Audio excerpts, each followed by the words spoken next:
E o programa Mais Saúde continuando aqui no Congresso Internacional de Nutrição Especializada no Rio de Janeiro. Como vocês viram na semana passada, muito conteúdo. Então essa semana nós continuamos mais uma vez aqui com uma série assim de assuntos interessantíssimos. Hoje o meu entrevistado vai ser uma pessoa que mais pesquisa leite de vaca e seus derivados e as suas implicações na saúde humana. Então eu fosse você, ficava assim ligadinho aqui no programa Mais Saúde, que você vai ver a beleza que está o programa de hoje. É com grande alegria que eu recebo um colega que eu sou fã incondicional. Ele faz um trabalho maravilhoso. É o Dr. Pedro Bastos. Ele é um pesquisador da Faculdade de Medicina da Universidade de Lund, na Suécia, onde ele está fazendo o seu doutorado em nutrição, pesquisando, olha só, gente, pesquisando os efeitos das dietas sem cereais e sem laticínios em algumas patologias, isto é, em algumas doenças. Pedro, mas que prazer, a gente ensaiou tanto, né, a fazer uma entrevista. É verdade, muito obrigado, é um grande prazer para mim estar aqui neste congresso e mais ainda estar aqui nesta entrevista. Pedro, primeira coisa, efetivamente você está fazendo um doutorado mostrando que cereais e laticínios podem efetivamente estar envolvidos em algumas patologias, em algumas doenças. Isso já está cientificamente comprovado? Já existem alguns estudos de intervenção em humanos, que é a melhor forma de evidência científica, quando você faz um estudo controlado, pegando dois grupos, um grupo controle e um grupo de intervenção, e já existem alguns desses estudos com dietas que não têm cereais, não têm laticínios, e também não têm óleos refinados, não têm açúcares adicionados, e em algumas patologias, nomeadamente na diabetes tipo 2, com resultados muito interessantes. E o que o nosso grupo está a fazer, o grupo em que estou inserido, é o grupo do Dr. Staffan Lindenberg, que foi quem fez alguns desses estudos. O que o nosso grupo está a fazer é tentar perceber quais os mecanismos que podem explicar essas melhorias e tentar ao mesmo tempo conduzir estudos de maior duração e também em outras patologias, não apenas na diabetes tipo 2 e na síndrome metabólica. Eu, por exemplo, o meu objetivo é fazer um estudo com uma dieta sem glúten e sem leite e derivados do leite, numa doença autoimune chamada síndrome de Sjögren. E além disso, além desse estudo, eu estou a analisar os dados de outros estudos que já foram feitos e outros que estão a começar em pacientes com diabetes tipo 2 e com síndrome metabólica, mas com dietas muito parecidas. E o que eu quero ver é se o principal mecanismo é um mecanismo ligado à imunidade, que é o aumento da permeabilidade intestinal. É isso que eu estou a analisar. Mas eu queria que você explicasse exatamente... Vamos começar pelo leite, porque o leite é muito polêmico, o leite de vaca é muito polêmico, porque parece que quando a gente está falando do leite, a gente se remete ao leite materno e vira um mito. O que de fato o leite, no caso de vaca, que é o que nós utilizamos, o que ele tem assim que não seria um alimento adequado para a espécie humana? O leite que nós hoje mais consumimos é o leite de vaca. Quando você vê no continente americano, incluindo a América do Sul, a América do Norte e na Europa, você vê a produção de leite anual.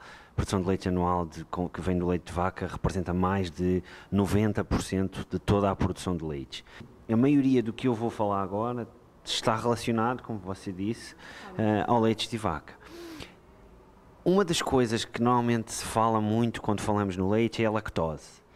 E quando nós falamos da lactose, a lactose é um açúcar constituído por dois açúcares. Então, a lactose é um açúcar que quando nós ingerimos, nós não conseguimos absorver.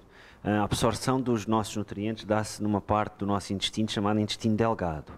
Mas para que nós possamos absorver a lactose tem que ser partida nos seus dois constituintes, que se chamam glucose, que é um açúcar, o açúcar que nós temos em circulação no nosso sangue, quando nós medimos a glicémia, é a glucose que estamos a medir, e a galactose, que é um outro açúcar que a maioria é convertido depois no fígado também em glucose ou utilizado para outras funções.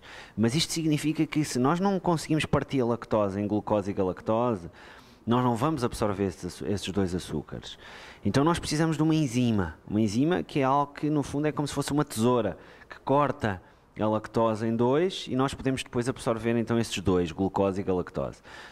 E normalmente se diz que, bom, então o grande problema do leite é que tem lactose e o grande problema do leite de vaca é que tem lactose. E isso não é exatamente assim, ou seja, é verdade e não é verdade. Eu passo a explicar.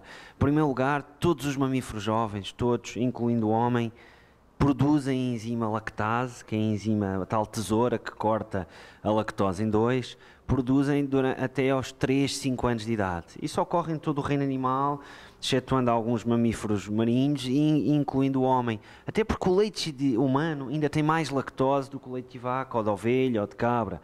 Então o leite de vaca, de todos os outros leites, até é o que tem menos lactose, se nós formos a ver. O leite de ovelha tem um pouco mais, mas não é muito significativo. Mas o leite humano também tem mais do que o leite de vaca. Então o problema aí não é quando somos recém-nascidos, quando somos pequeninos, porque produzimos essa enzima. Então nós produzimos essa enzima e não há normalmente problemas associados à lactose. O problema é quando nós, depois daquele período em que bebemos o leite, que é o leite da nossa mãe, no nosso caso é o leite humano, no caso do bezerro é o leite da vaca, e no caso do cordeiro é o leite da ovelha, por exemplo. Depois desse período em que todos os mamíferos são alimentados dessa forma, normalmente, e até há cerca de 9 mil anos, 9, 10 mil anos atrás, todos os mamíferos deixavam de beber leite. Ou seja, depois desse período de amamentação, acabava. Então, se acabava, para que é que nós iríamos continuar a produzir uma enzima que não servia para nada? Porque o único alimento que contém lactose, de forma significativa, é o leite. Então, se nós não bebíamos leite, não vale a pena continuar a produzir. Esse é um princípio básico da fisiologia, que é, se não serve, ou se não vai ter uso, vamos deixar de produzir. Então é o princípio da eficiência, ou seja, economizar recursos. Não vale a pena investir recursos em algo que não serve.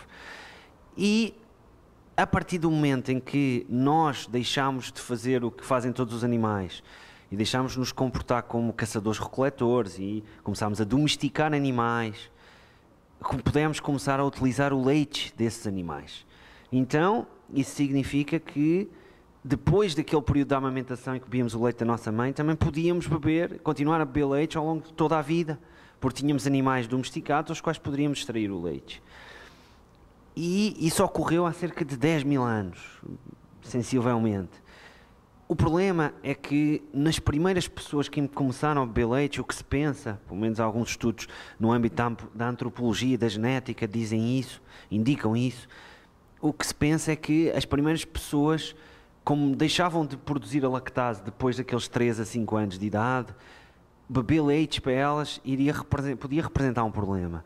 Porque quando você ingere lactose, e essa lactose não é partida em dois, essa lactose migra do intestino delgado para o cólon.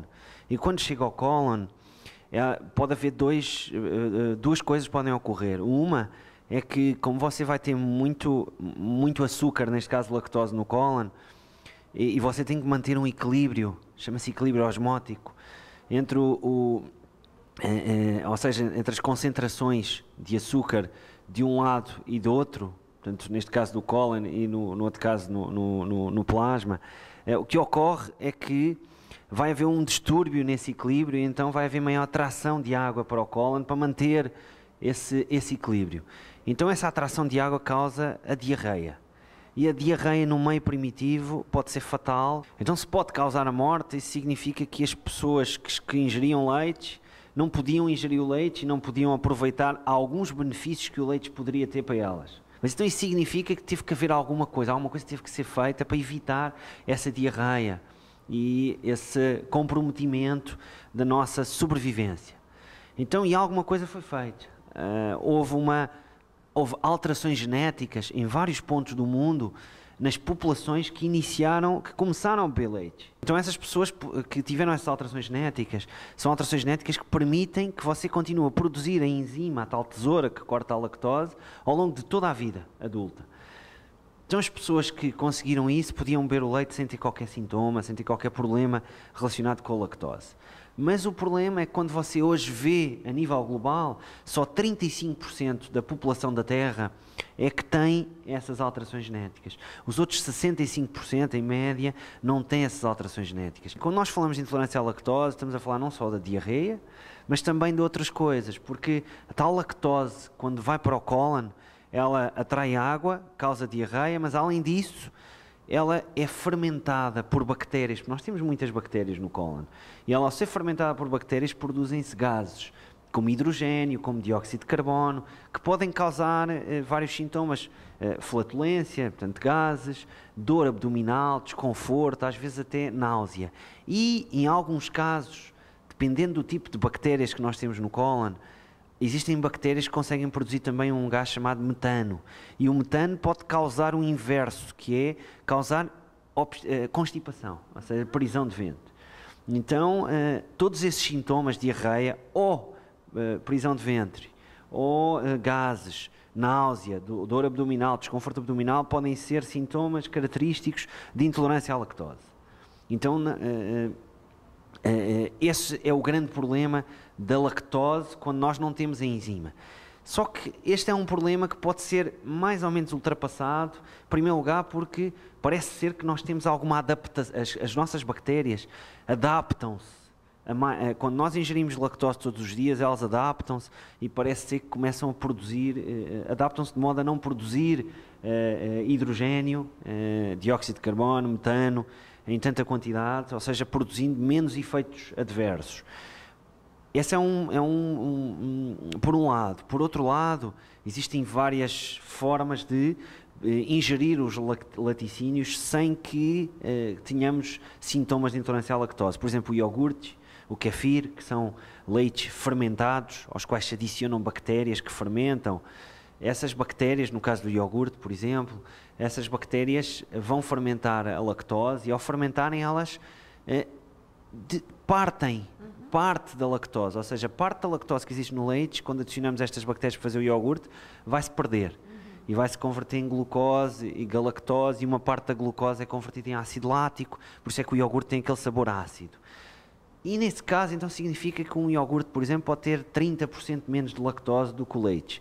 Então, significa que muitas pessoas que não produzem a enzima lactase conseguem comer quantidades moderadas de iogurtes sem ter sintomas.